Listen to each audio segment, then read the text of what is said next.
KirTop here, and these are 100 finds that are still considered forbidden. A sword for the Immortals. This is not just a weapon. This is a sword created at the turn of the eras, when China was split into dozens of warring kingdoms. But someone in the midst of this cruel reality made something else. Not for battles, not for victories, but as if for a ritual. The blade is bronze, but with a turquoise tint, as if the metal had absorbed the color of the sky. The handle is carved from rock crystal, transparent as ice. It is inlaid with gold details and turquoise inserts. Geometry, ornamentation, decoration. Everything is so thought out that it becomes clear. The sword was not created for a soldier's hand. It was created for something higher. The Warring States period is the 5th to 3rd centuries BC, a time of constant war, betrayals, and great reforms. But this sword is out of context. It speaks of a ritual. It could have been used in sacrifices, in rites of passage, or as a symbol of power that needed to be proven, not held. It is these artifacts that are confusing, because they do not fit our idea of the ancient world. We expect crude blades and battle scars. Instead, we get crystal, gold, and metal carved like jewelry. Threetoed extraterrestrial mummies. A few years ago, a new find was made in Peru, which was a very strange extraterrestrial mummy, which at the end of the expedition was nicknamed Maria. 5 mummies have been found, 1 female and 4 male, and according to experts, they are very similar to humans, but too different to have any relationship with us. They were found in a tomb near the Peruvian Nazca lines, which is already a warning sign that we are dealing with aliens, but the mummies also have 23 pairs of chromosomes, which could mean they are human after all. They date back to the 5th century AD, a full millennium before the Europeans discovered America. Konstantin Korotkov and Natalia Zaloznaya collected tissue samples and brought them to St. Petersburg for analysis. If Korotkov believes that this was a race of people who developed much faster than the rest, then Zaloznaya is sure that it was still a race of aliens. X-rays and computed tomography also showed that Maria has a completely different structure of the ribs than we do. It is shaped like a keel at the top, and despite the fact that the cage protects the internal organs of the creature in the same way as ours, for this, it has several semicircular ribs. In the end, they came to the conclusion that these two could not possibly be our relatives. These mummies represent a race of aliens that lived among us in ancient times, and that's a fact. Ancient towers of China.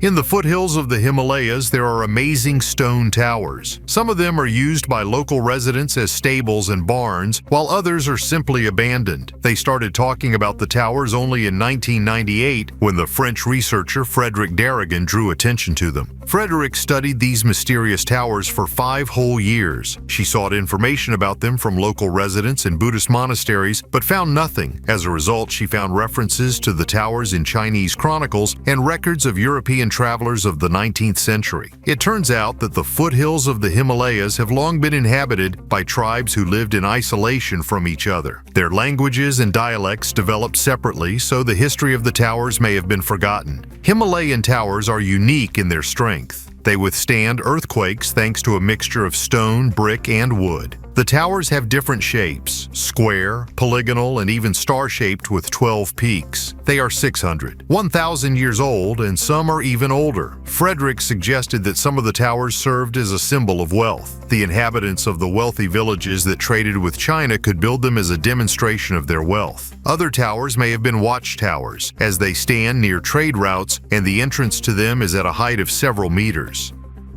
Woman in canoe.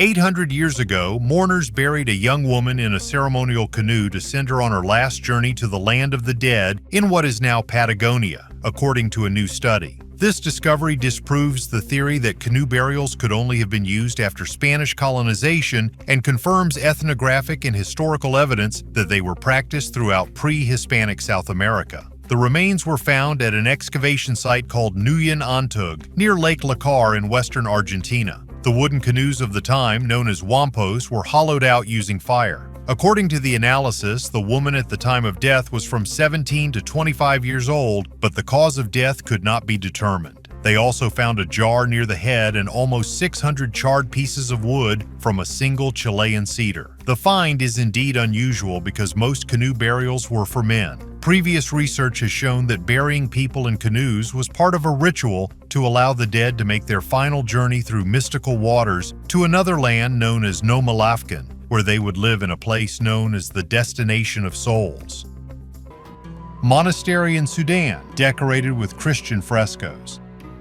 Archaeologists from Poland have discovered a mysterious complex of rooms with Christian frescoes in the medieval monastery of Old Dongola in Africa. This city was the capital of Makuria, one of the famous African states, which became Christian in the 6th century. Scientists studied houses of the 16th and 19th centuries and accidentally found a church with beautiful frescoes and inscriptions in Greek and Old Nubian. Under one of the houses, they found a secret passage leading to a room with amazing frescoes on the walls. On the walls were depicted the Mother of God Christ, the Archangel Michael, and the Nubian ruler. The peculiarity of this picture is that the ruler bows and kisses the hand of Christ, and the Archangel Michael protects them with his wings. Such a scene has no parallel in Nubian painting. Another unusual fresco is the image of the Mother of God dressed in dark clothes, holding a cross and a book. Christ on the opposite wall also holds a book and gives a blessing. Interest in the history of ancient African civilizations and cultures is growing, and finds such as this one are becoming a kind of key to understanding the past of this continent. Now scientists want to find out for what purposes these mysterious rooms were used and how exactly they were connected with the life of people of that time. Perhaps in the future, archaeologists will be able to discover even more secrets and mysteries associated with this amazing complex in Old Dongola and other African states. It is important to preserve these finds and continue to study history and culture in order to pass on knowledge of ancient civilizations to future generations. That's what our channel is for, to which I recommend subscribing and clicking on the bell so as not to miss a new video. Grave with a full set of weapons. Norwegian archaeologists, while carrying out fieldwork in the central part of the country, unearthed a grave of about 1100 years old in which a Viking warrior rested, buried with all his weapons. Researchers write that a man who died around 800 to 900 AD is buried in the grave. His burial was found near the historic village, which today bears the name of Vignera. It is located south of Trøndelag County. The man was buried with a full set of weapons: an axe, a spear, a shield, and a sword. This says a lot about the status of the buried. First, as archaeologists have established, this man was a free man and a farmer. Second, he was a warrior. During the Viking and early Middle Ages, most warriors were free people who had their own farms. It is the sword that makes this grave special. It's not even about its good preservation. The sword was laid on the left side, although earlier in similar burials, swords were always found on the right side of the deceased. This led scientists to the idea that the warrior was left-handed, although in this regard, the burial practice of the Vikings looks a little strange. It would seem that for a right-handed person, it is more convenient to lay the sword to the left so that the warrior can freely grab it with his right hand.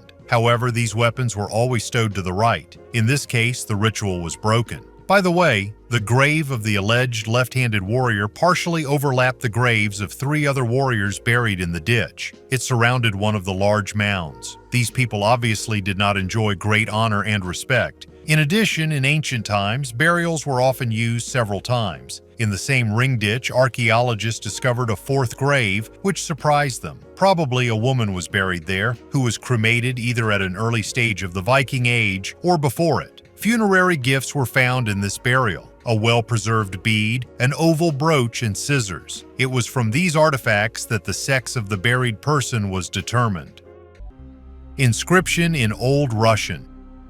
This is a very interesting and controversial artifact. They have been working on reading it for more than 70 years. Although it seems that all the letters are legible, it's all about interpretation. Well, the very age of the find also adds space for discussion. Usually the spread of writing in Russia is associated with baptism. The Cyrillic alphabet, which is used now, is considered to be the invention of the Enlightenment brothers Cyril and Methodius. Although, to be completely honest, they invented the Glagolitic alphabet, and the Cyrillic alphabet was developed by one of Cyril's students, the Bulgarian monk Clement of Ohrid. It is important that Cyrillic writing arrived in Russia in a monastic convoy. It was originally invented in order to make Christian texts available to the Slavs. The first books in Cyrillic are translations of the Holy Scriptures. However, near Smolensk in 1949 at the famous Gnezdovsky excavation site, a jug, almost intact, with a curious inscription was found. This inscription was made quite clearly in Cyrillic, while the find dates back approximately to the middle of the 10th century.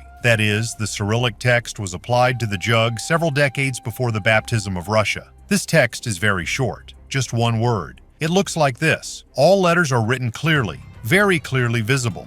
Goroukshshcha. Historians and linguists are at a loss. Maybe it's about the mustard. You know how housewives in modern kitchens sign jars so as not to forget what is stored where, or perhaps it means that something fuel was stored in the jug. For example, a mixture for Greek fire. Perhaps we have before us a jug of some merchant who arrived from Moravia or from the Balkans, where the Cyrillic alphabet has already received a certain distribution.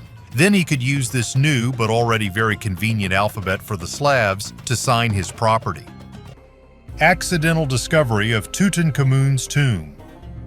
Back in 1922, an archaeologist named Howard Carter encountered the greatest discovery of his life. In the Valley of the Kings in Egypt, he discovered the tomb of Tutankhamun, which contained more than 5,000 precious artifacts. But do you know that this expedition might not have happened? Western archaeologists have been exploring the Valley of the Kings since the beginning of the 19th century. When the First World War began, the excavations were suspended and did not achieve great results. At this time, the Earl of Carnarvon, or George Herbert, who financed these excavations, appears on the scene. He was disappointed by the lack of discoveries and was ready to cut off funding. But in 1922, he decided to give a chance to Howard Carter, who was sure that there was something important in the Valley of the Kings. This was the last excavation season in the valley. Working tirelessly, Carter and his team almost lost hope until November 4th, 1922, they opened the tomb of the pharaoh Tutankhamun. It was a huge discovery that surprised the whole world. In the tomb, they found more than 5,000 valuable artifacts that had been lying untouched for 3,000 years. In Carter's book, which was later found, was the address of the Earl of Carnarvon, thanks to whom these excavations took place. The Count unfortunately died the year after the discovery from complications from a mosquito bite. 50 years after Carter's discovery, many of the treasures from Tutankhamun's tomb were on display in the British Museum. The exhibition was so popular that it was extended for 6 months. Over 30,000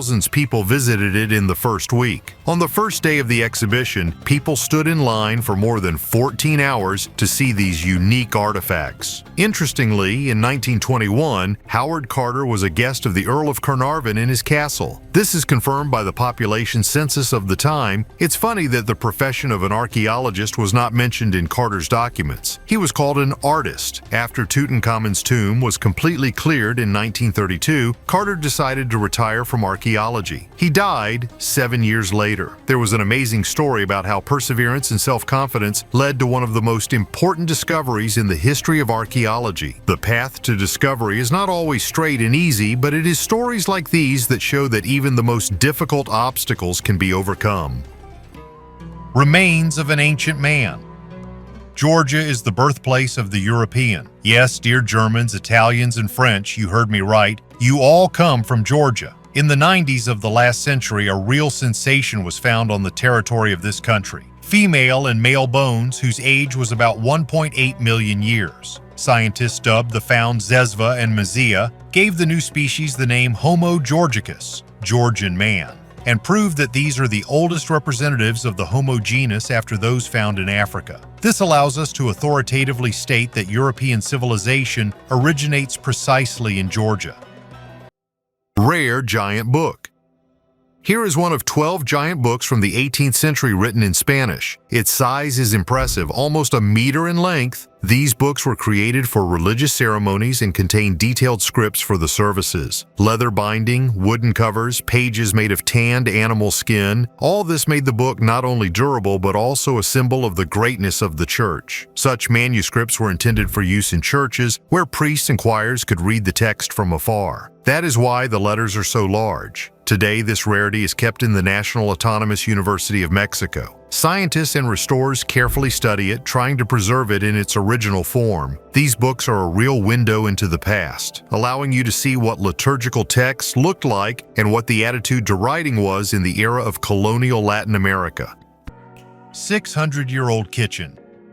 Novi Jičín was supposedly founded at the end of the 13th century at the crossroads of trade routes from Poland and Silesia to the Czech Republic and Hungary. The first written mention of Novi Jičín dates back to 1313, when King Johann of Luxembourg granted him the first city privileges, the right to collect customs fees and duties. Archaeologists suggest that the city used to have a predominantly wooden building, but admit that little is known about the medieval settlement. Medieval houses were built of wood and clay, but they were gradually replaced with brick structures. This was especially active in the New Age. The stone foundations of an older building were found under the floor of the courtyard room at the rear of the layout of the current house. Throughout the area bounded by this foundation, the remains of a charred wooden floor have been preserved. It was a log house built on a stone foundation. Archaeologists date it to the beginning of the 15th century. The house is located on the northern side of the city walls of the historical center, which indicates that it most likely belonged to a burgher family, a representative of the medieval bourgeoisie. In the southwest corner of the room, archaeologists found the well-preserved remains of a brick oven with a hearth, as well as a complete set of kitchen utensils with a wooden cooking spoon.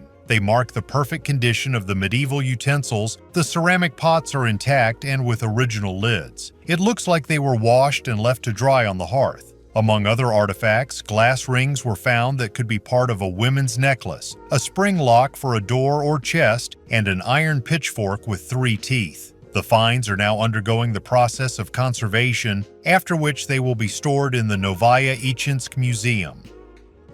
Artifacts from different eras in Germany.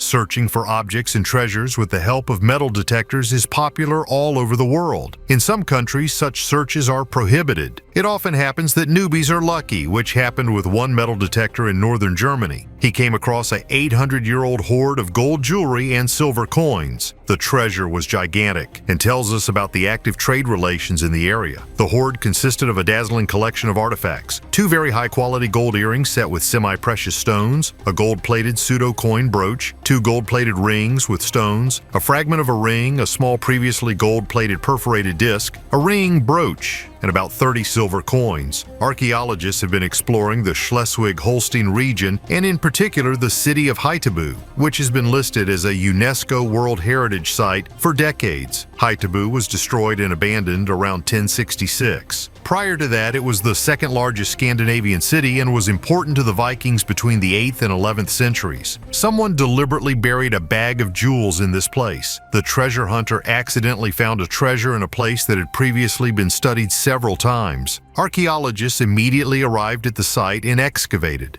The gold earrings correspond to the traditions of Byzantine jewelers, and the brooch was made from the gold dinar of the Almohads. Silver coins were minted during the time of the Danish king Valdemar II, which indicates that the treasure was buried at least after 1234. When everyone was rich. In 1958, archaeologists made a discovery that was not inferior in importance to the discovery of Troy. In the valley of the Konya River in Turkey, the attention of researchers was attracted by an unusual place, which the locals called Caligula, or Double Hill. The largest of the 2 hills was 17.5 meters high, and archaeologists hoped to find something of interest here. The discoveries made in Caligula exceeded the wildest expectations. Archaeologists have unearthed an ancient city whose age has been dated between 6,800 and 5,800 BCE. Such an age of the settlement seemed so unrealistic that its dating caused a wave of criticism of the method of radionuclide analysis. A few thousand years before our era, the division in human society into rich and poor has not yet occurred, and all the inhabitants of the city of Çatalhöyük had approximately the same income. As archaeologists managed to find out, they were quite rich. About 5,000 to 6,000 people lived in the city, which was a lot for that time. The life expectancy of the townspeople was also quite long. The inhabitants of Çatalhöyük were mainly engaged in the cultivation of cereals. However, cattle breeding was also developed in the city. On the territory of the settlement, archaeologists also found bones of fish and birds, vultures. From the Mediterranean coast, materials used to make jewelry, vessels, figurines were brought to the city. These were shells, marble, black limestone, etc. In addition to women's jewelry, mainly beads, archaeologists found in the city baskets with rouge, shells with some creams, and obsidian mirrors. In the beautiful temples of the city of Çatalhöyük, only women served. One of the most amazing finds made in the religious buildings of the city was the Star of Bethlehem, painted on the walls of one of the temples. Previously, archaeologists did not assume that this symbol has such ancient roots. Metal men.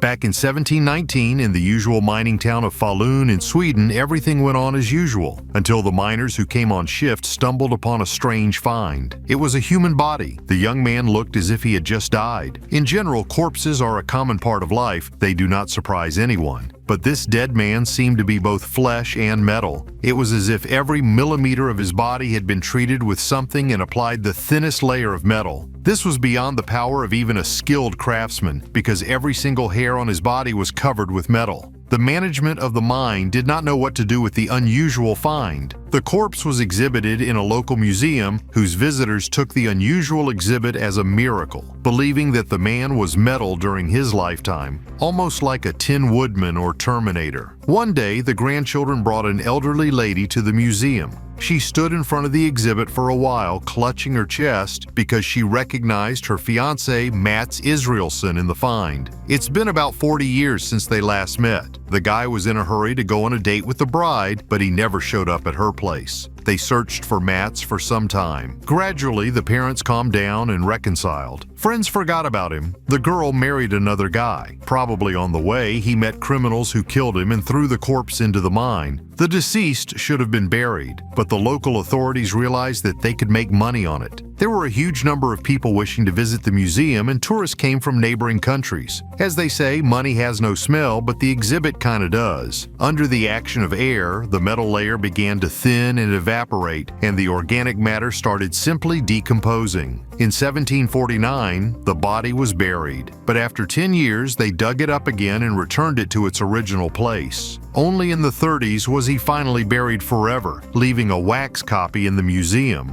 But it turns out that the victim of an accidental murder is not the only such case. There were other finds which were a combination of organic matter and metal. In science, this phenomenon is known as pseudomorphism. This is such an effect when one minerals replace others with the preservation of external forms. It is problematic to reproduce it in the laboratory. It is too expensive, time-consuming, and pointless. The case with Mats went down in history precisely because of the scale of the process that engulfed the whole human body, and not the remains of a small animal, insect, or shell.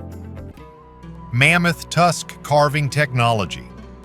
Siberian archaeologists have studied figurines carved from mammoth ivory and managed to reconstruct the technology used by ancient people to create items about 20,000 years ago. Archaeologists from the Siberian Federal University and Novosibirsk State University during excavations discovered unique beads and other jewelry made from mammoth tusk. Thanks to the technologies used, the figurines have a unique character of fulfillment. However, scientists managed to reconstruct this technology in detail. Scientists have discovered unique jewelry in the Kazhemsky district of the Krasnoyarsk territory at the mouth of the Kova River. Siberian archaeologists have been conducting research here for several decades. In addition to beads, scientists managed to find tools and other ancient things in this place.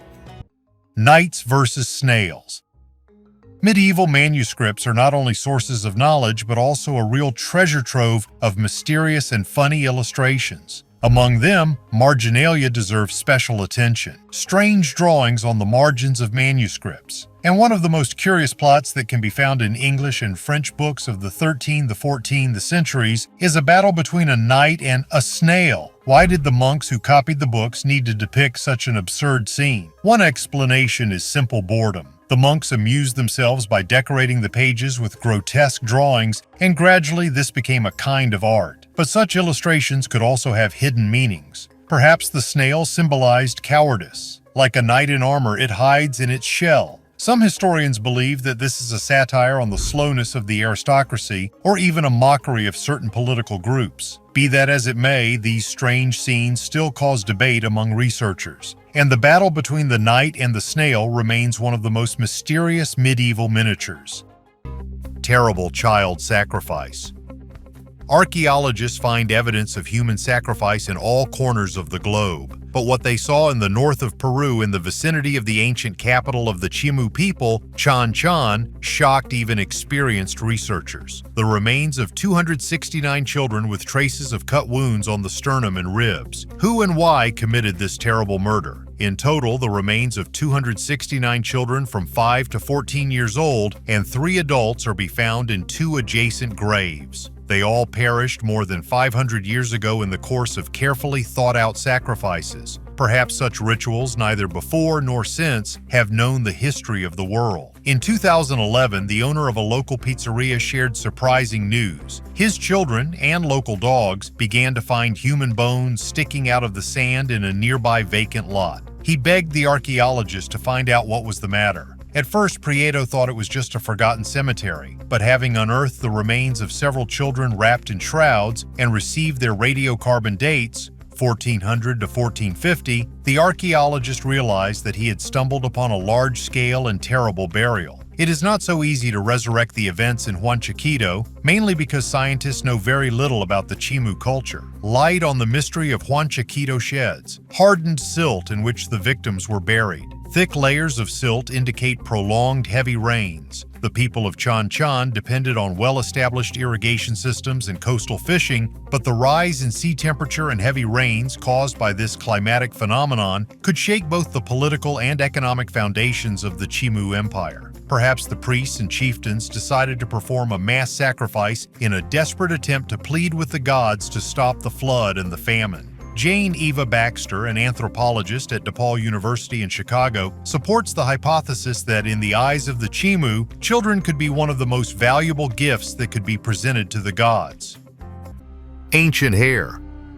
This terrible epidemic has a very long history. Various drugs have been popular for thousands of years, and in those days, millions of people around the world died from this poison. Archaeologists have found the oldest case of drug use in Europe on the island of Minorca near Spain. This man's hair is over 3,000 years old. Scientists studying the cave of Carix discovered that our ancestors performed a strange ritual. The dead man's hair was cut off, dyed red, and placed in small boxes made of horn and wood. The researchers analyzed the hair using sophisticated methods and found alkaloids, scopolamine, and ephedrine, substances that cause hallucinations. It's no secret that researchers can detect drugs in human hair and nails even after months and years. Scientists think that ancient people used vision-inducing plants such as mandrake, henbane, and datura. In addition, they ate ephedra with ephedrine, a stimulant. Now we can say with certainty that psychostimulants were popular in Europe more than 3,000 years ago and most likely created a big problem for humanity even then.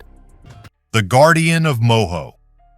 In the highlands of Peru, in the Moho region, there is a stone statue. Not tall, outwardly simple, but nevertheless causing a strange feeling. At first glance, it is just a carved monolith in the Tiwanaku style. Clear lines, a static pose, hands folded on the stomach. But the longer you look, the more it seems that the figure is out of context, as if it did not come from this time, and not even from this continent. The statue is called Moho Huaca. Its base is made in the form of a cross, reminiscent of the Andean chacana, an ancient symbol where each side denotes a level of the world, upper, middle, lower. But in this case, the cross is twisted in a spiral, clockwise, which in itself is rare and perhaps indicates a ritual meaning lost over time. However, what attracts attention most of all is not the style or the symbolism, but the strange similarities. The pose of the statue, its hands lowered and folded on its stomach, its direct gaze, all of this unexpectedly echoes the images of the Moai from Easter Island. And even earlier, with the stone steles from Göbekli Tepe in Turkey. The same composition, the same gestures, the same restraint. Completely different cultures, separated by thousands of kilometers and centuries, but seemingly using the same language of form.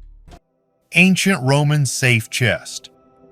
In 1994, in central Spain, next to the ancient Roman temple of Mithra, archaeologists found the ruins of the Villa Casa del Mitreo. Built at the end of the 1st century, it was rebuilt several times before a major fire in the 4th century. Particular attention was drawn to a large wooden chest, bound with copper and iron plates. In ancient Rome, such chests served as safes for storing valuables. The chest measures about 3 by 1.5 meters, making it the largest such find. Due to the poor condition of the chest, which was damaged in a fire, archaeologists did not dare to remove it in 1994 for fear of destruction. The chest was left in place, awaiting better times and technologies to preserve it. This is a common practice in archaeology when the safety of an artifact cannot be guaranteed. In 2017, thanks to new technologies, the chest was removed and delivered to the Institute of Cultural Heritage of Spain. Here it was stabilized and preserved. There is no information about the contents of the chest. Most likely, the owners saved valuable things before the destruction of the villa. Ritual axe, 4,500 years old. In China, in the city of Wuxi, archaeologists have discovered an ancient ritual weapon, an engraved axe that is 4,500 years old. The axe belongs to the Liangzhu culture, one of the most developed cultures in China at that time. This culture lived in the Yangtze River Delta, but when the floods occurred, the people of Liangzhu were forced to leave their capital and settlements. This led to their complete extinction around 2300 BC. Scientists have found 329 stone tools, 73 stone and bone arrows, and many other ceramic and jade artifacts. The most interesting is the axe, on which images of tigers, patterns of clouds, and birds are engraved on both sides. The axe was found on a sacrificial platform and shows signs of wear and damage. Scientists believe that the axe was not used in battles, but in rituals and ceremonies to symbolize power. Liu Baoshan, head of the local archaeological institute, said the patterns on the axe were made with a harder stone tool. This is the first tiger engraved axe found in the region. Now we will dive into history even deeper and find out what our ancestors ate more than 100,000 years ago. The mice ate an important message.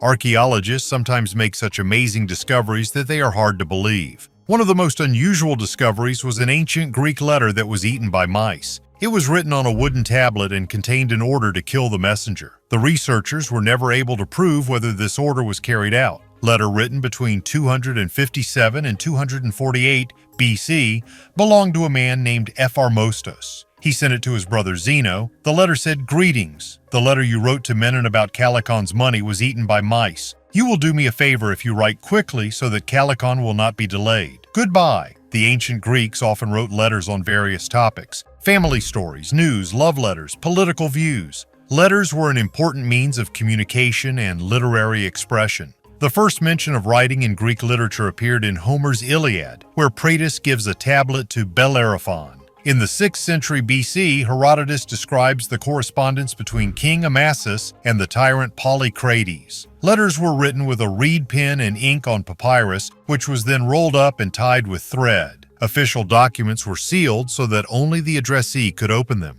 In addition to papyrus, metal, wood, beeswax, clay tablets, limestone, or animal skin were used. The earliest Greek writing was written on lead tablets around 500 BC. Lady Rye. Lady Rye is one of the oldest known mummies discovered in Egypt. She was discovered in 1881, and researchers estimate she was in her 30s or 40s when she died around 1530 BC. From the writings left about Lady Rye, we know that she was the nurse of Queen Ahmose Nefertari, the first queen of the 18th dynasty of ancient Egypt. The mummified body of Ahmose Enhapi, Ahmose Nefertari's aunt, was found in Lady Rye's outer coffin. In 2009, researchers performed a CT scan on Lady Rye's body and found that she had atherosclerosis. She is the oldest known mummy with the disease, and several other Egyptian mummies also show signs of atherosclerosis. Finding in the desert of Saudi Arabia. Long ago, long before the Egyptian pyramids and Stonehenge were built, people were creating amazing carvings of animals. Huge 3D drawings of camels and horses on rocks have been found in the desert of Saudi Arabia. At first, scientists thought they were 2,000 years old, but it turned out that they are even older than Stonehenge. All this happened in Neolithic times when there were trees and lakes around. People had not yet tamed camels and may have hunted them, and the drawings on the rock are a kind of meeting place for ancient people. To create such images, people used flint tools and spent 10 to 15 days on each of them. The carved figures seem to be layered on top of each other, which indicates the complexity of their creation. Scholars initially made a mistake with the age of these drawings because dating stone carvings is not an easy task. However, after conducting various studies, they found out that the drawings are older than 8,000 years. This is much older than the 5,000-year-old Stonehenge. Thus, these ancient drawings of camels and horses in the desert are some of the oldest large-scale, three-dimensional depictions of animals in the world. Europe's largest dinosaur skeleton. The remains of a representative of the species of the largest dinosaurs were found in the garden behind a residential building in the city of Pombal. The excavations began in 2017 when the owner of the house noticed fragments of a fossilized bone in his garden and contacted researchers from the University of Lisbon. Scientists have found the remains of a brachiosaurus at the site, the largest of all dinosaurs and land animals that have ever existed on Earth. Brachiosaurs were herbivores, had long necks, and walked on 4 legs. The size of the bones suggests that the dinosaur was 12 meters high and 25 meters long. It is unusual to find all the ribs of such an animal, let alone retain their original anatomical position. Since the skeleton was found in a natural pose, the researchers hope that further excavations will be able to unearth more parts of the same dinosaur. Paleontologists believe that the animal died about 150 million years ago. Ancient Roman sundial. Guys, are you ready to be surprised? Now I will tell you about an amazing artifact from ancient Rome, a bronze sundial in the form of pork hams. Yes, you heard it right. This amazing item was found in the 18th century at the famous Villa of the Papyri in Herculaneum. It was nicknamed pork clock or prosciutto clock, Italian for ham. The bronze ham shows a curvilinear table that helped measure the length of the shadow. The vertical columns indicate the names of the Roman months, and the horizontal lines indicate the number of hours from sunrise to sunset. Unfortunately, the pointer, gnomon, broke off and was lost. But in 2016, scientists created a copy of the clock using a 3D printer and added a gnomon tail to the ham. The researchers conducted experiments and found that the clock works quite well. It may seem that the accuracy of the clock is not high, but the Romans did not need to know the time to the nearest minute. Moreover, these clocks were more of a status item, like modern expensive Swiss watches. People wanted to show that they have such a thing and not just tell the time. You may ask, how did the Romans point the clock at the sun without a compass? The answer is simple. They set the vertical plane of the clock directly to the sun. Even in the distant past, people created interesting and unusual things that boggle our imagination even now. Ancient mummies in the mine. In Chile, while working to expand a copper mine, workers came across 4 mummies that are likely to be over 2,000 years old. The remains of 4 mummified people dressed in bright colors have been found in the Quebrada Blanca copper mine in northern Chile. These people were buried in official graves, that is, a certain ritual was observed during their burial. The mummies are reported to be very well preserved, which was probably facilitated by the arid climate. People were buried wearing exquisite turban-like headdresses and sandals. Now scientists are analyzing to determine the exact age of the finds. By indirect evidence, they have already established that the mummies may belong to the early period of the formation of Mesoamerica, which lasted approximately between 1100 and 400 BC. As a result of soil salinity, lack of rainfall, and relatively low humidity, the remains were mummified in full gear, along with a number of tools indicating the lifestyle of these people. By the way, scientists will now keep a close eye on the mine, as it is planned to be used for almost 30 more years. This means that it will continue to expand. Therefore, workers may stumble upon other burials and artifacts. Dinosaur footprints in Texas. American researchers found dinosaur footprints in Texas. Paw prints of a huge reptile, 4.5 meters tall Acrocanthosaurus, were found in a dry riverbed after a severe drought caused the water level to drop. 113-million-year-old dinosaur footprints were discovered after a severe drought dried up a river in Texas. The footprints belonged to a 4-meter Acrocanthosaurus weighing 7 tons and were discovered by experts in the Dinosaur Valley State Park. According to local experts, some of the prints also belonged to Xaver Poseidon, which was about 18 meters tall and weighed about 44 tons. Dinosaur Valley State Park boasts many dinosaur footprints, mostly ancient sauropods and theropods, but this is the first time these particular footprints have been seen. Sauropods include herbivorous dinosaur species such as Diplodocus and Brontosaurus, which had large, flat feet like an elephant, while theropods, such as Tyrannosaurus rex, had clawed, three-toed feet. Acrocanthosaurus was, in terms of kinship, a cousin of Tyrannosaurus rex. The footprints in the park are believed to date back to the mid-Cretaceous, when the Dallas region of Texas was on the seashore. Ships of Caligula. The ships of Emperor Caligula, built in the 1st century AD, were not intended for sea battles or travel. These were magnificent pleasure houses, adorned with gold and precious stones. The largest ships of antiquity sailed on a small mountain lake and sank under unclear circumstances. The master of pleasure, Gaius Julius Caesar, Augustus Germanicus, is a man better known in history by his nickname Caligula, Boot. Caligula ruled the Roman Empire from 37 to 41 AD, and for 4 years of power he was remembered by posterity as one of the most odious rulers of a great power. As if trying to find the limits of human capabilities and test the strength of the empire's budget, the monarch carried out the most incredible and expensive projects. Huge ships launched into the water in the volcanic caldera of Lake Nemi have become one of such fantastic creations. We are talking about 2 rowing galleys. One of them served as a temple to the goddess of the forest Diana, the other was supposedly a pleasure palace. The largest ship reached 73 meters in length and 24 meters in width. The smaller vessel, 70 meters long and 20 wide, was not equipped with oars. It was pulled in tow. For comparison, the British steamer Titanic, famous for the largest ship of the early 19th century, reached 270 meters in length and 28 meters in width. Caligula's galleys were inferior in parameters to the Titanic, but they sailed on a lake with a diameter of no more than 1,000 meters. For their time, they were giants splashing in a puddle, but something else was interesting. Flowering gardens were laid out on the ships on which fruit trees branched, flowers were fragrant, and grapes hung down.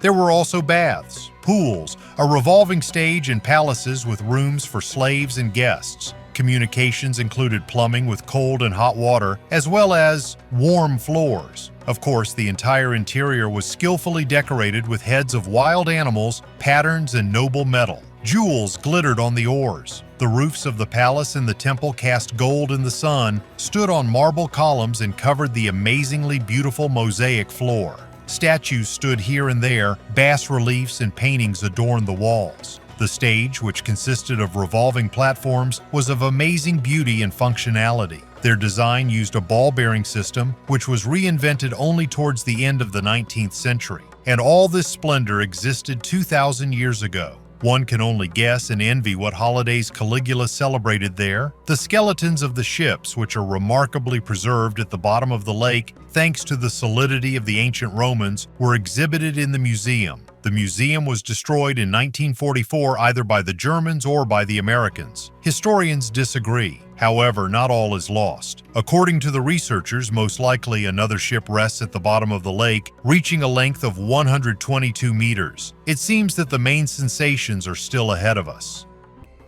Ring of Senician. Senician's ring was found in Britain in the late 1700s. It is very large, weighs 12 grams, has a peculiar design and an inscription in Latin Senician, "Live in peace with God." A few decades later, an ancient clay tablet was found that was related to the ring. The inscription on it was made by a certain Roman named Silvian, who complained to the god Nodens that his ring had been stolen by Senician. The tablet said, "He who bears the name of Senician will not have a single grain of health until he returns the ring to the temple of Nodens." To many, these details will sound familiar. Oxford University professor and aspiring author John Ronald Reuel Tolkien was intimately familiar with the story of the cursed ring and used it in his novel, The Lord of the Rings. Tiny votive vessel. A tiny clay vessel measuring 3 centimeters was found in the ancient city of Troy, located in Hisarlik in modern Turkey, 30 kilometers southwest of Çanakkale. During archaeological excavations in the ancient city of Troy, an intact one of the tiny vessels was found for the first time, symbolically presented to the gods by those who did not have money in the sanctuary and who could not make other offerings. Archaeologists have stumbled upon a 2,300-year-old vessel made of the finest clay, which has a symbolic meaning. Previous excavations at Troy revealed that the site was a sanctuary. The area has been turned into a holy place thanks to the history of the Trojan War and the history of heroism. Troy is a very important center. This is a rare ancient city that still retains this feature. The 4,000-year-old ancient city of Troy, perched atop the Hisarlik Mounds and dominating the Turkish Aegean coastal plain, is one of the most famous archaeological sites in the world. The first excavations in the ancient city were carried out in 1870 by the German entrepreneur Heinrich Schliemann. Mystery of the Etruscan Tomb. A new discovery awaits us in Italy. In its central part, in the city of Volci, scientists discovered a unique Etruscan tomb of the 6th century BC, which remained untouched for a long time. Many ceramic vessels and a dish with a brazier were found in this tomb. During the excavations, scientists found 2 heavy stone slabs that covered the tomb. Behind them was a room carved into the rock where they found about 30 ceramic vessels in excellent condition. Also found in the tomb was a bronze brazier with coals and skewers, on which pieces of meat remained. It is likely that a woman was buried here as no weapons were found, but a spindle was found. The remains of the woman were burned and placed in a special pot, which the Etruscans used to store the ashes. The city of Volci was a thriving center of trade and crafts until it was destroyed by Rome in 280 BC. The city fell into decay and then was abandoned. Many tombs were plundered by marauders in search of precious items. Therefore, finding an untouched tomb is a real rarity. Treasure with coins over 1,000 years old. During archaeological excavations in Israel, teenage volunteers found a clay vessel with 425 gold coins buried about 1.1 thousand years ago. According to the publication, most of the coins date from the period of early Islam, when the region was part of the Abbasid Caliphate. The coins are made of 24-karat gold and weigh 845 grams. At that time, these coins could buy a luxurious house in one of the cities of the Caliphate. The man who buried this treasure 1,100 years ago must have wanted to come back for it, even securing the vessel with a nail to keep it from moving. Finding such a large cache of gold coins is extremely rare, they say, as the gold was often melted down and reused in later cultures. Witch marks.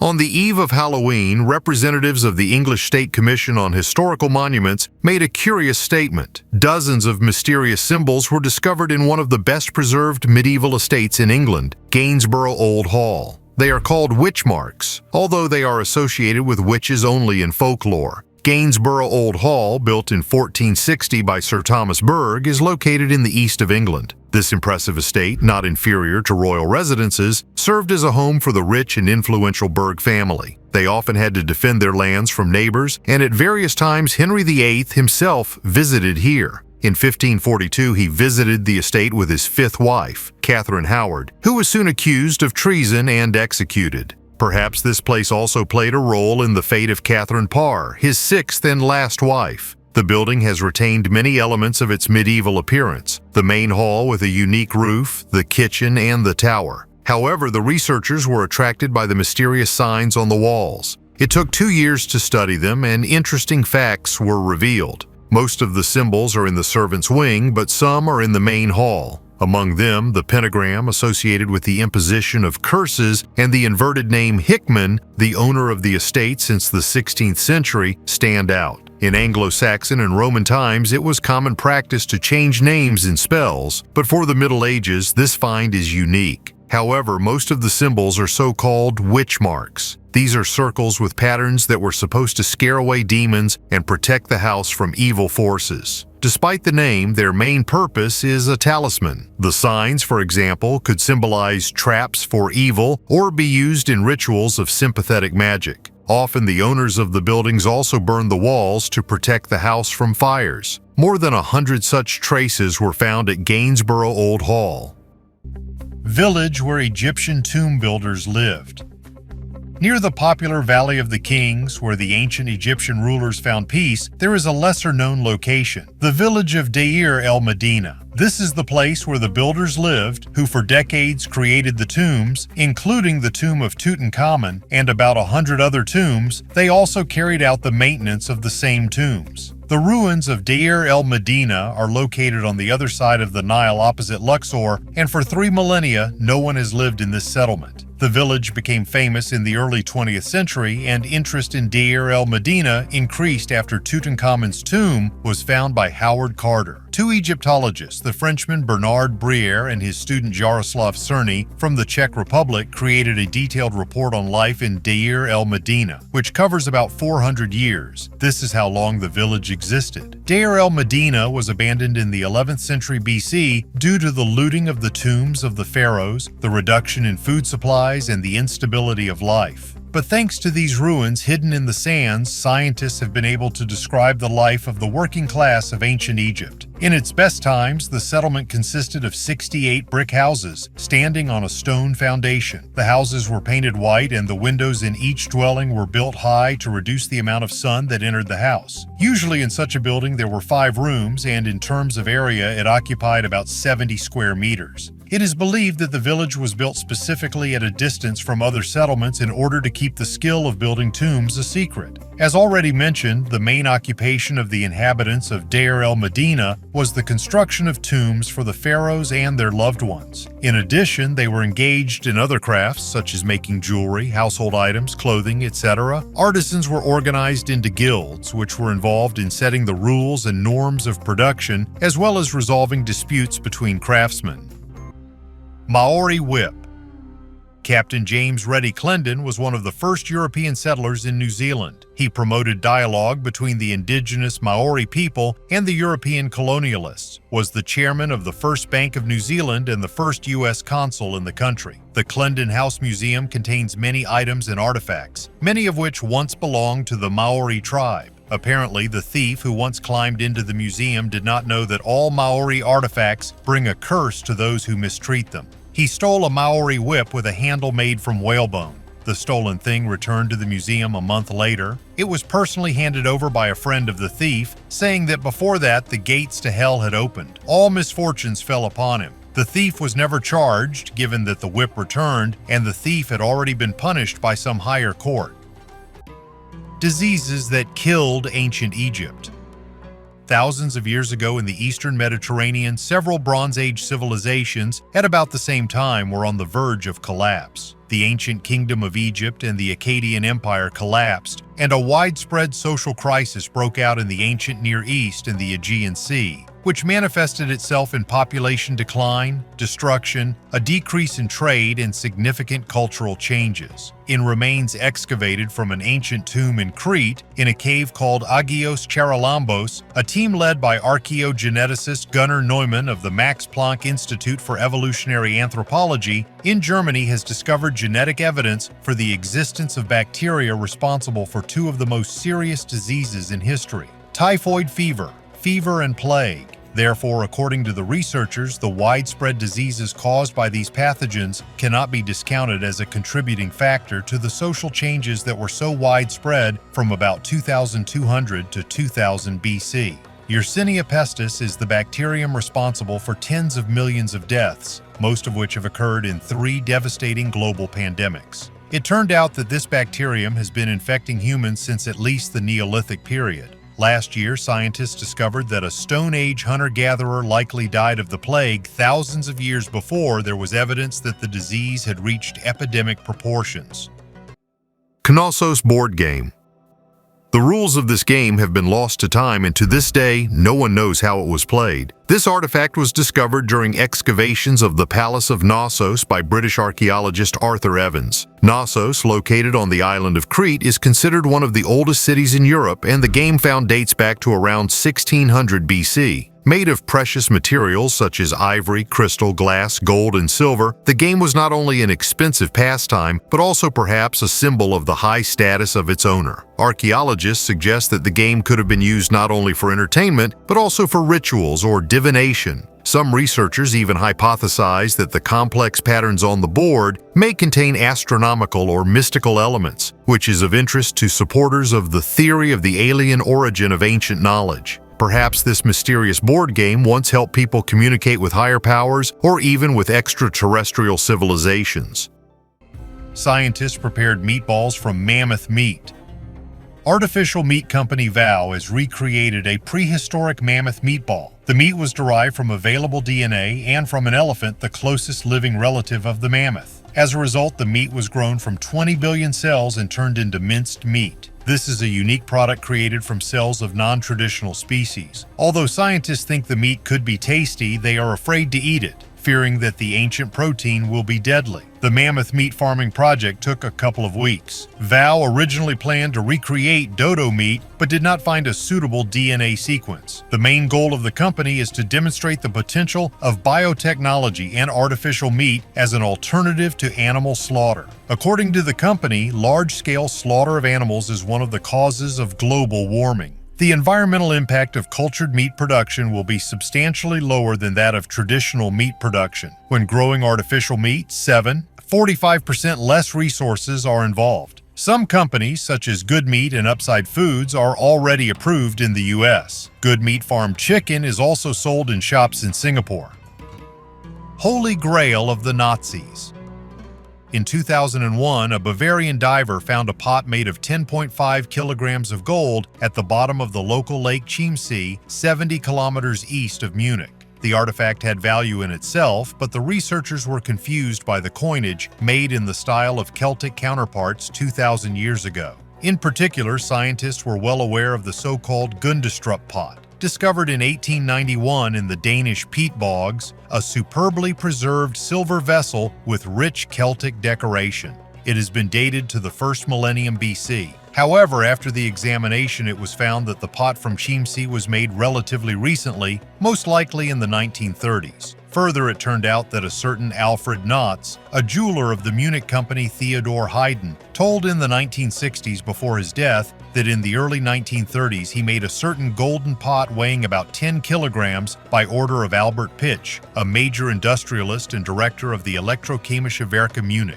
Pitch, a staunch Nazi and a supporter of Hitler, eventually received the high title of Wehrwirtschaftsführer, leader of the war economy, which was given to the heads of the most important enterprises of the Third Reich. Apparently, it was he who ordered the discovery in Lake Chiemsee. It is not clear how it ended up at the bottom of the reservoir, but it is known that on the shores of the lake it was planned to build a monumental complex of the higher school of the NSDAP, Hohe Schule der NSDAP, the main and most elite Nazi university, which was to become the leading educational and scientific center of the entire Third Reich. It is possible that the pot, made in the image and likeness of the ancient Celtic vessels, could be intended for this organization. The Nazis knew a lot about this kind of artifacts with a semi-esoteric function. The history of the burial of an ancient Egyptian prince. In a cemetery in Middlebury, Vermont, there is an unusual grave that stands out from the rest. This is believed to be the burial place of the Egyptian prince Amun-Kher-Hepesh-Efa, who was born in 1881 BC during the Middle Kingdom of Egypt and died at the age of 2.5 years. His father, Senvose III, later became pharaoh and ruled during the 12th dynasty, famous for his military campaigns and the construction of the Sesostris Canal. The boy's mummy was likely taken from Egypt by grave robbers during the Victorian era and eventually ended up in the collection of a 19th century American museum. Henry Sheldon, a collector and founder of the Vermont History Museum, acquired the mummy from Spanish sailors and stored it in his museum's attic due to its poor condition. After Sheldon's death in 1907, the mummy remained unclaimed until 1945, when museum director George Meade decided to cremate the decayed remains and bury them in the cemetery to avoid possible student vandalism. The tombstone is decorated with a Christian cross surrounded by the Egyptian symbols Ankh and Ba, symbolizing life and spirit. Tomb with human remains.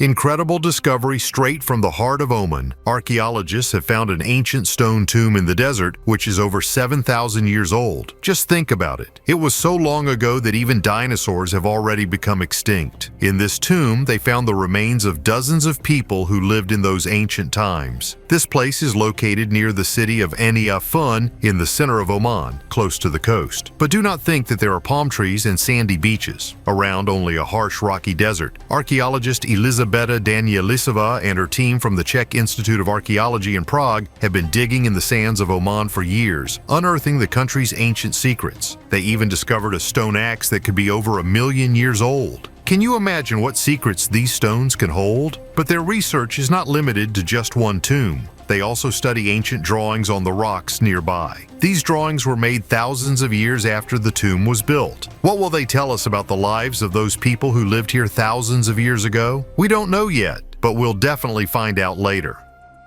Eerie discovery under the floor.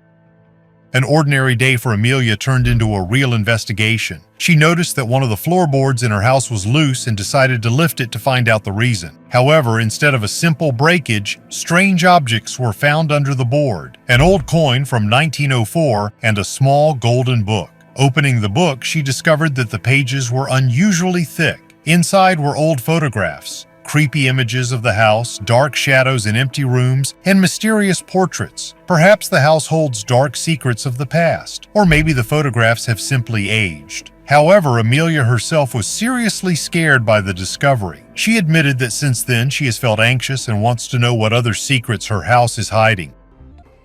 The Rohanzi Codex. The Codex Rohanzi is a very ancient manuscript with many strange illustrations. This mysterious book has 448 pages. The author of this work is unknown, as well as the language in which it was written. The alphabet of this mysterious language contains 200 letters, and the pictures vary from images of military battles to a variety of religious symbols. The manuscript was found, as often happens, completely by accident. In the first half of the 19th century, it was presented to the Hungarian Academy of Sciences by Count Gustav Battiani, along with 30,000 other books. The count was from the city of Rohanzi, and it is to it that the manuscript owes its name. Now, this city is called Rechnitz, and it is the territory of Austria. The book has rather modest dimensions, only 10 by 12 centimeters. On each page, from 9 to 14 rows of text are written by hand in some mysterious characters. The total number of characters that are used in the code is approximately 800. This is almost 10 times the size of any alphabet known to date, and most letters are sometimes repeated several times. Analysis of the paper showed that the Rohanzi Codex was written around the 16th century on Venetian paper. One Hungarian scholar suggested reading the codex upside down, so the text resembled the Sumerian script. The Romanian philologist Viorica Enachiuc suggested that the text was originally written in the vulgar Latin dialect of Dacia. The direction of writing in it is from right to left and from bottom to top. Indian Mahesh Kumar Singh believes that the book is written from left to right and from top to bottom in a still undocumented version of the Brahmi script. The scientist transliterated the first 24 pages of the codex. As a result, he received the text in Hindi. According to other experts, the text of the book is a kind of code system. The language in which all this is written is of artificial origin, simply speaking, made up. Experts say that the Rohanzi Codex is a common Catholic prayer book. It mainly contains paraphrases from the New Testament that tell about the earthly life of Jesus Christ. In the book, scientists even found the date when it was written. This is 1593. Most experts recognize this version of the decryption as the most probable. Engraved Girl. The Engraved Girl is a famous Danish mummy who was buried in a well-preserved coffin discovered in 1921. Although the tree trunk coffin was well preserved, the girl's bones were not preserved. Only her clothes were preserved, her hair, nails, and some teeth were in good condition. Also inside her coffin were the cremated remains of a child who was about 5 or 6 years old. Historians believe that the young lady was a priestess of the Scandinavian cult of the sun because of the spiral symbols on her belt. Later research showed that the girl was not from Denmark, but from the Black Forest in Germany. It is believed that she may have married a chieftain in Denmark to form a strategic alliance. The world's first thread. Somewhere in the era of the Upper Paleolithic in the territory of today's western Georgia, a man invented a thread. It would seem an ordinary invention, but it changed a lot, allowing our ancestors to weave and mend clothes, create shoes, and surround themselves with simple interior items. In general, one more step into modern civilization, which humanity has made on the territory of our country. Before this find, a nettle find found in the Czech Republic was considered the oldest thread from the Immortals region. But the Georgian linen thread, discovered in 2007, is almost 5,000 years older. Bird from Saqqara. Have you ever heard of the mysterious story of the Saqqara bird? Perhaps this is one of the most curious objects that scientists managed to discover at the end of the 19th century. In 1898, an Egyptian archaeologist, Dr. Khalil Masika, excavated a burial site at Sappho. There, he accidentally discovered an unusual figurine of a bird. It was small and light, but it had a very interesting shape. The body of the figurine resembled a bird, but its wings looked exactly like the wings of a modern jet plane. They are made as a single element made from a single piece of wood, which is thickened in the middle and thinned at the ends. All this suggests that more than 2,000 years ago, the Egyptians had quite serious knowledge in the field of aerodynamics. That is why the find led Egyptologists into confusion, giving rise to many theories and disputes. What's more, when scientists made a copy of the figurine and tested it, they were able to verify that it could glide several meters by simply tossing the model into the air. The opinions of scientists are divided. Some argue that the resemblance of this bird to an airplane is completely accidental, while others believe that its author was an Egyptian genius who actually created a model of a modern aircraft. Woman buried with baby in her arms. In the area of the city of Nieuwegein, Netherlands, archaeologists have discovered many monuments of the Neolithic culture of the Zwifterbond. Ancient pastoralists settled along riverbanks in what is now the Netherlands between 5,300 and 3,400 BC. About 136,000 artifacts of this culture were discovered by experts under a 2-meter layer of peat and clay in the business park Het Klooster. During the excavations, archaeologists discovered 4 skeletons, removed them together with the deposits in a single block, and delivered them to the Leiden Archaeological Laboratory for research. One of the skeletons belonged to a young woman 20 to 30 years old who died about 6,000 years ago. Initially, experts considered the burial to be single. The pose of the skeleton seemed strange. The right arm was bent at an angle of 90 degrees, which is not typical for the burials of this culture. Only after a thorough analysis, experts found a tiny skeleton of an infant in the area of the hand. Collarbones, skull, long bones, and a jaw with milk teeth. Judging by the development of the teeth, the child was about 3 months old at the time of death. The find turned out to be the oldest children's burial in the Netherlands. In the grave itself, besides the bones, there are no artifacts, but pieces of deer antlers and clay pots were found nearby. DNA analysis conducted in 2019 showed that the child was a girl, while the woman turned out to be the mother of the baby. Ancient Empire Tomb.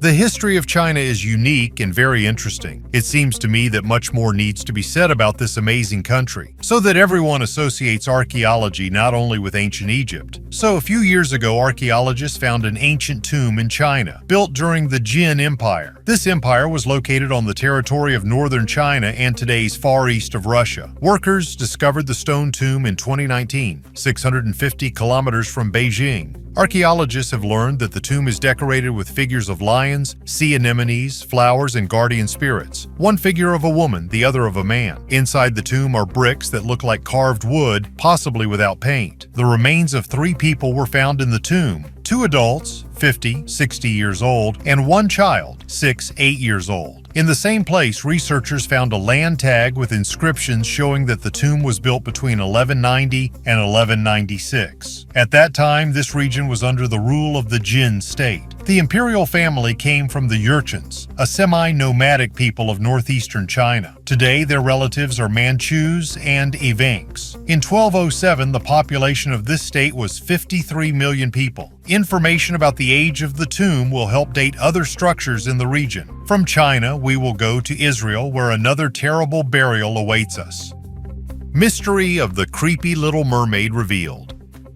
I've already talked about this terrible mermaid several times. On YouTube, you could see videos related to this find, but only now the real truth about her has been revealed. Researchers in Japan conducted an in-depth analysis of an artifact kept at the Enjuin Temple in the city of Asakuchi. The mummy of an unusual creature 30 centimeters long, with a scaly fishtail, a human-like head, and 2 arms aroused the interest of tourists and scientists from all over the world. Scientists carefully studied its composition and published the results. Japanese mythology differs significantly from Greek and Slavic. I would say that in Japanese, the monsters look more creepy and intimidating. So in Japanese myths, there is a certain creature that lives in the water and it is called Ningyo. In fact, these are the same mermaids, only not so beautiful. Hollywood films love to turn the terrible into something beautiful and kind. So they made beautiful mermaids out of Ningyo and made kind and romantic pirates out of medieval sea killers and robbers. No one knows how the Ningyo mummy got into the Enjuin Temple, but a handwritten document from 1903 is stored in the same temple, which says that the mermaid was caught in Kochi Prefecture in 1736 to 1741. In fact, several such specimens are kept in museums in Japan, and only one has been studied in detail today using the most modern equipment.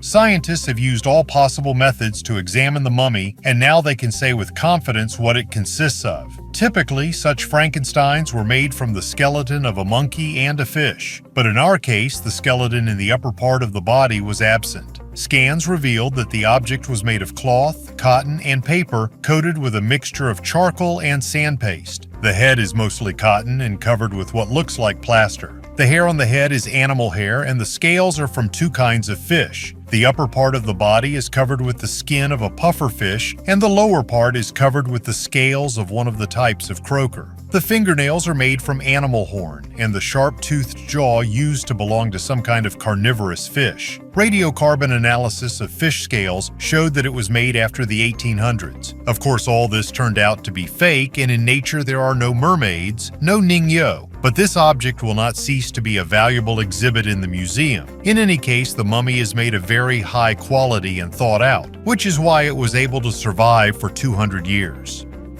Palm Scroll.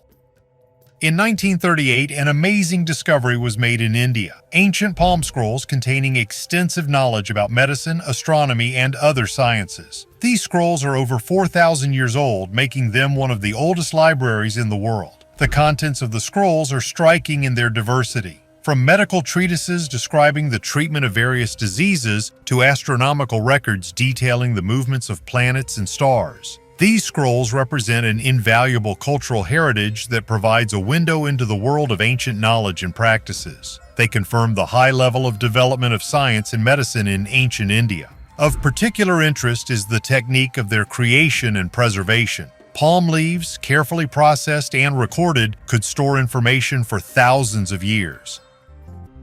The burial of the woman vampire.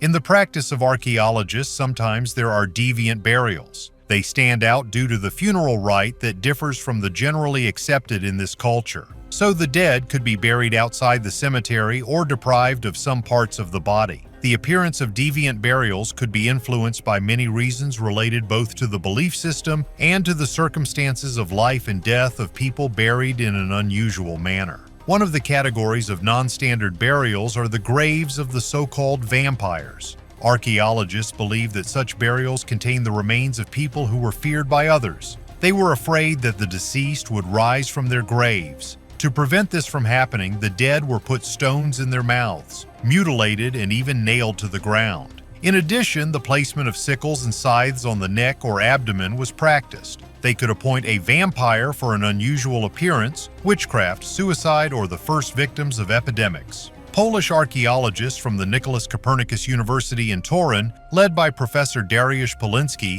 carried out excavations near the city of Bydgoszcz, where in 2005 to 2009 an early medieval necropolis was explored, the burials of which contained valuable inventory. This year, however, scientists have focused their attention on a neighboring 17th century burial complex damaged by agricultural work. In one of the burials, archaeologists discovered the remains of a vampire woman. An iron sickle lay around her neck, and a padlock was placed on the big toe of her left foot. At the same time, the remains of a silk headdress have been preserved on the skull of this woman, which may indicate her rather high status, since in the 17th century it was a very expensive commodity. Perhaps the reason why the locals buried her in such an unusual way lies in the non-standard appearance of the woman. Her front tooth protruded forward. One of the main mysteries of Jerusalem. In Israel, archaeologists during excavations in Jerusalem discovered unique seals about 2,500 years old. The decoding of the symbols printed on them showed that the city of David was not abandoned by the inhabitants after the Babylonian conquest. One of the black spots in the history of Jerusalem is the period of the so-called Babylonian conquest or Babylonian captivity. It is mentioned in the Bible. It is known that the city of David was destroyed by the Babylonian army in 586 BC. However, practically nothing is known about what happened in the city in subsequent years. One popular hypothesis is that the surviving townspeople fled and settled elsewhere. Seals found in Jerusalem indicate that bureaucracy flourished in Jerusalem during this little-studied period of time, and this means that the city continued to live and gradually recovered. Rare artifacts have been discovered during excavations near the walls of the Old City. Previously, only 10 such artifacts were found in all of Israel, dating from the Persian period, circa 536 BC, 333 BC. The seals were made from clay. One of them apparently was official, and the second was made in a handicraft way. Perhaps it was a fake seal or a seal made by an illiterate official who stood at the lowest hierarchical level. According to archaeologists, the artifacts indicate that there were several levels of bureaucracy in the resurgent Jerusalem. The Bible also talks about the bureaucracy that existed in Jerusalem during this period of time. Cyclops Skull. 2001, May 21st, a strange skull was found in the Rhodope Mountains, which the Bulgarian media soon dubbed the mystical skull. According to the author of the unusual find, he dreamed of it at first. It turned out that Roman Genchev, an avid collector of meteorites, had had the same dream for almost a month. He was sent on a business trip. On his day off, he went to the mountains and found the skull of a strange creature. Everything turned out that way. The skull was immediately examined by scientists. First of all, using radiocarbon dating, they were able to establish his age and conducted a DNA analysis. As you can see, the data obtained were so intriguing that it was classified. But in the era of the internet, it is quite problematic to hide information about such an unusual find. Reports about it first appeared on the net and then in a number of printed publications. Unfortunately, I could not find data on the age of the skull, but if we take into account that only its front part was found, neatly cut down by someone in time immemorial, the mysterious creature clearly fell from the hand of a man. Perhaps the unknown monster hunter was Theseus, the legendary Athenian king who defeated the Minotaur? Yes, the victory over this particular monster does not look like a myth. Presumably, the creature was small in stature, but it cannot be ruled out that the skull did not belong to an adult. We should also take into account the fact that we know nothing about the fighting qualities of the monster. Perhaps it had the ability to telepathically affect a person, spit poison, or operated under the cover of night, attacking from an ambush.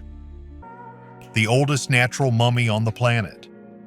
The mummy was found in the Spirit Cave in Nevada in 1940. Despite the fact that the man died more than 10,600 years ago, his mummy is perfectly preserved. It is interesting that the body was wrapped in a sheet and a reed mat, and moccasins were preserved on the feet of the deceased. Previous analyses have shown that the remains belong to a man who died at the age of 40. Thanks to comfortable conditions, the mummy has almost completely survived to this day. The whole upper part of the skull, the skin on the back and shoulders, a bunch of dark hair on the back of the head. Next to the man, scientists found about 70 different items, including knives, baskets, and animal bones. They also found 2 woolen bags filled with ashes and bones of cremated people. Litigation about the origin of the mummy began in 1996 when scientists conducted the first radiocarbon analysis, which showed that the age of the mummy is 9,400 years. Around the same time, representatives of the Shoshone tribe, a North American group of Indian tribes who speak the languages of the Uto-Aztecan language family, declared that the mummy belonged to them. The Shoshone demanded that the remains be handed over immediately under the Native American Graves Protection and Repatriation Act, but the scientists did not accept the request since the mummies belonging to any people was not established. Then the long legal proceedings began, which lasted almost 20 years. Some scientists did not want to give away the remains to the tribe, as the mummy occupied a place of honor in the museum and told a lot about the ancient inhabitants of North America.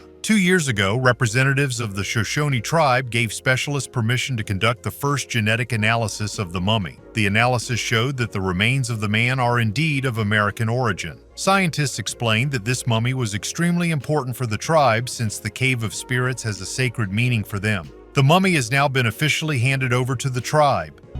Astronomical Compendium of 1550. Here's an interesting fact from archaeology. Once upon a time, there were such devices as astronomical compendiums. These were small tools for complex calculations packed in one box. Astronomical compendiums cost a lot and were a sign of the wealth of their owner. One such compendium, made around 1550 in Augsburg, is made of gilded brass. Such a compendium included many tools, including a passage instrument for determining the time at night from the stars, lists of latitudes, a magnetic compass, a list of ports and harbors, a perpetual calendar, and a lunar indicator. With the help of the astronomical compendium, it was possible to find out the current time, the height of the tide in ports, and perform calendar calculations. All this was so amazing and useful that today it is even difficult to imagine how such complex functions fit in such a small device. Stone cubes. Not far from Albuquerque, New Mexico, a group of tourists came to the edge of a canyon. At first glance, they are ordinary rock formations, but the longer you look, the more you get the feeling that something is wrong. The edges of the cliffs are perfectly straight. The edges are smooth, as if they were cut not by time, but by something sharp. In some places, the stone masses form clear cubes. Each weighs about 100 tons. There are no signs of processing, but there is no chaos of nature here either. Everything is too geometric.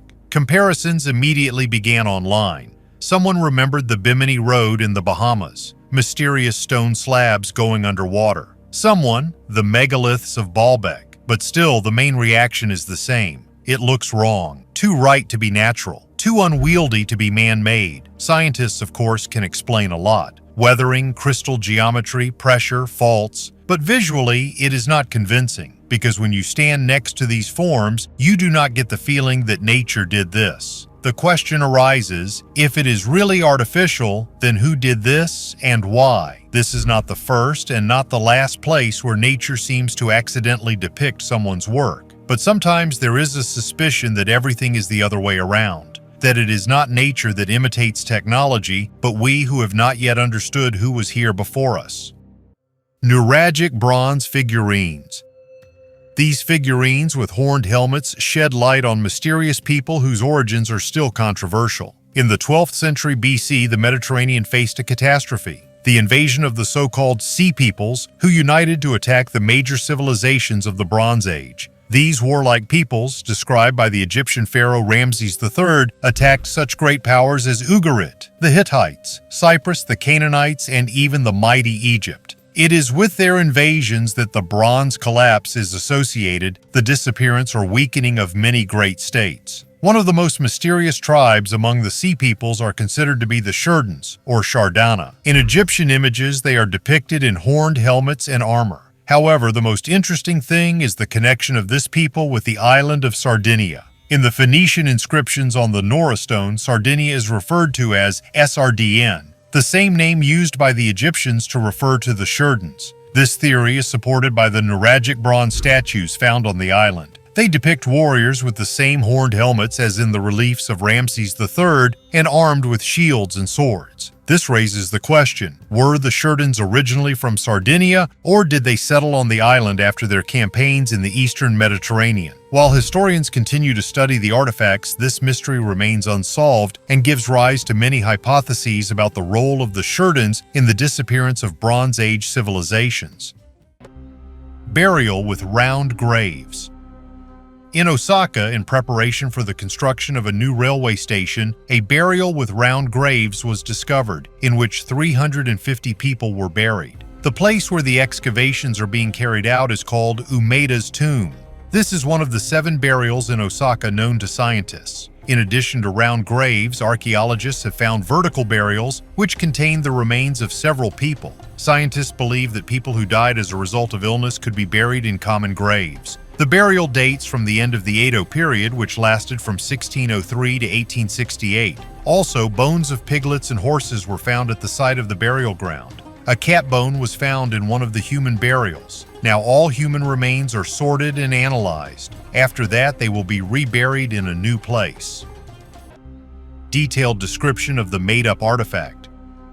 To this day, not only images of the appearance of Vajras have survived, but also descriptions of their work. According to Indian myths, the Vajra was an ideal weapon. It always hit the target, but it was as strong as a diamond and never broke. But how could a fictional artifact ever break if it is completely fictional? We are talking about lightning here. Why even invent an object to shoot with if the gods could directly command them? Again, the logical failure of the official versions of history. After all, it doesn't make any sense. Descriptions of the characteristics of the Vajra about strength and accuracy give reason to think, but was it not a real object? It has 2 earthly and ordinary characteristics for divine attributes. And from the descriptions of the Vajra, we can conclude that although it did not break, it was possible to hit it, and since it did not miss the enemies, it could shoot at non-enemies as well. That is, the descriptions of this divine artifact are more suitable for a real-life object than a simple fiction.